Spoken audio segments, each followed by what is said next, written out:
चतुरेश द्विवेदी आपके सामने तरोताजा खबर लेके हाजिर हूँ। आज फिर एक विवादित होर्डिंग रीवा में देखी गई। रीवा भाजपा युवा नेता गौरव तिवारी ने हाल ही में आई बहुचर्चित फिल्म 72 हूरे के पोस्टर से इंस्पायर होकर कांग्रेस की 72 घूसे नामक होर्डिंग लगाए हैं। इनमें उन्होंने आजाद भारत की पहली कांग्रेस सरकार में हुए जीप घोटाले से लेकर अभी हाल ही में हुए राजस्थान के गहलोत सरकार के लीक पेपर लीक घोटाले को भी शामिल किया है। मध्य प्रदेश कांग्रेस के कमलनाथ के जनसंपर्क एवं आईफा अवार्ड घोटाले एवं उससे पहले कांग्रेसी मुख्यमंत्रियों के समय हुए बहुचर्चित घोटालों को भी 72 घूसे की लिस्ट में जगह मिली है। इससे पहले भी गौरव तिवारी कांग्रेस के खिलाफ ऐसे विवादित होर्डिंग लगा चुके हैं। आइए सुनाते हैं इस होर्डिंग में पलटवार कर रहे कांग्रेस पार्टी के जिला अध्यक्ष राजेंद्र शर्मा और भाजपा नेता गौरव तिवारी का क्या कुछ कहना है।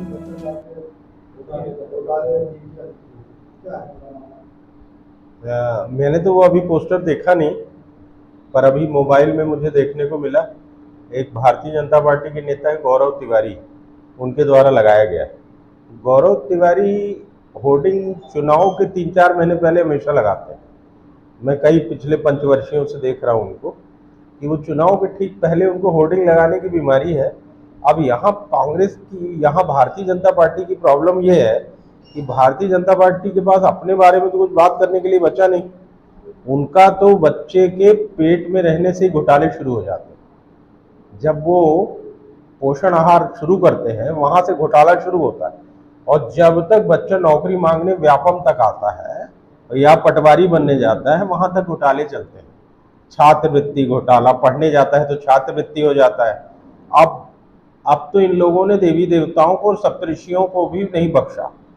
अब भारतीय जनता पार्टी के घोटाले में तो महाकाल का घोटाला सबसे बड़ा घोटाला है।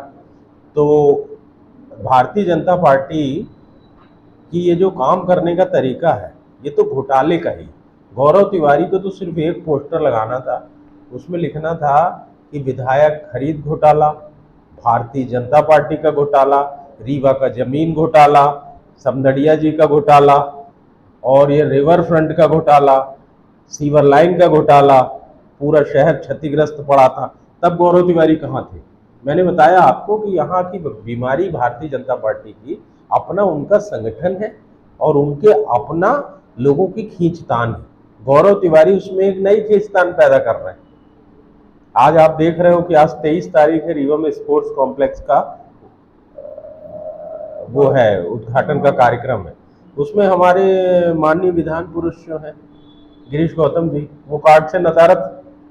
अब ये भारतीय जनता पार्टी का एक नया घोटाला शुरू हो गया। अब गिरीश गौतम जी का ही नाम उन्होंने उस पर पोस्टर में नहीं रखा। इससे पता चल रहा है कि उनके अंदर क्या चल रहा है।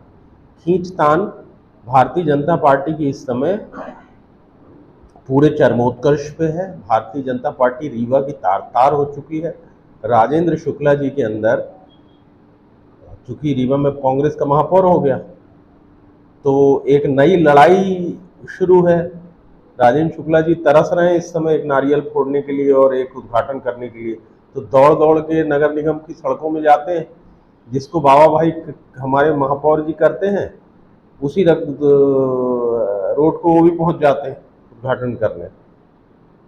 साथ ही साथ आप एक और काम देखिए कि हमारे नगर के प्रथम नागरिक महापौर अजय मिश्रा बाबा जी, सांसद राजमणि पटेल जी, विधान पुरुष हमारे विधानसभा के माननीय अध्यक्ष गिरीश गौतम जी, इन सब के नाम स्पोर्ट्स कॉम्प्लेक्स में। अजय मिश्रा बाबा को आपने अगर नहीं बुलाया या राजमणि पटेल जी को आपने नहीं बुलाया तो इससे उनका अपमान नहीं हो रहा। राजमणि पटेल जी को ना बुलाना राज्यसभा का अपमान है। अजय मिश्रा बाबा नगर के प्रथम नागरिक हैं, और अगर प्रथम नागरिक का आप अपमान करते हो इसका मतलब है आप रीवा के हर नागरिक का अपमान करते हैं। घमंड, सत्ता के नशे में चूर हैं और सत्ता जाने के डर से बौखलाई हुई है भारतीय जनता पार्टी। इस किस्म के अभी कुछ दिन पहले इन्होंने कमलनाथ जी का पोस्टर लगाया था।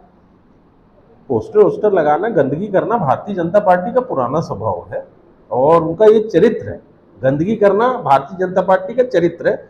और गौरव तिवारी का तो मैंने बताया कि अब यहाँ से लोकसभा के टिकट तक वो पोस्टर लगाएंगे, इसके बाद वो 4.5 पौने 5 साल उनको फिर रीवा में पोस्टर की भी सुध नहीं आएगी और रीवा की भी सुध नहीं आएगी। धन्यवाद। पर एक पोस्टर रीवा में लगाया गया है जिसकी बहुत चर्चा है जी। तो क्या उद्देश्य था ये पोस्टर लगाने का? उद्देश्य ये था कि कांग्रेस के आज़ादी के बाद जितने घोटाले किए हैं लोगों को तो ये पता था, लेकिन स्मृति में वो रहे, क्योंकि जिस तरह के ये आरोप, अनर्गल आरोप भारतीय जनता पार्टी के ऊपर लगाते आए हैं, जिसने जब से पार्टी बनी है और जब से हमारी सरकारें आई हैं और जब से हमारे मुख्यमंत्री, हमारे प्रधानमंत्री जी आए हैं, तो इस प्रदेश में नहीं पूरे देश में ही एक विकास की धारा बह रही है। लेकिन जिस तरह से कांग्रेसियों ने एक अपना चलन बना रखा है कि कोई भी अच्छी चीज़ हो उसको यही बोलना कि गड़बड़ है और अनर्गल आरोप लगाना, तो उसके जवाब में ये मैंने पोस्टर लगाया है जिसमें मैंने 72 घोटालों को बताया है, जो उन्होंने घूंसे ली हैं उसको बताया है और देश भर के। और उसमें तो 2 घोटाले विंध्य के हैं, बड़े घोटाले हैं, जो आज़ादी के तुरंत बाद भी हुआ था और उसके बाद भी हुआ था और एक ही परिवार के हैं, ये भी है। कांग्रेस का कहना यह है कि जब चुनाव आता है तभी आपके द्वारा इस तरह के पोस्टर लगाए जाते हैं। नहीं, ऐसा तो कभी नहीं आया है कि हम चुनाव के ही दौरान लगाए हों। अब ये यही है ना, अनर्गल आरोप लगाना।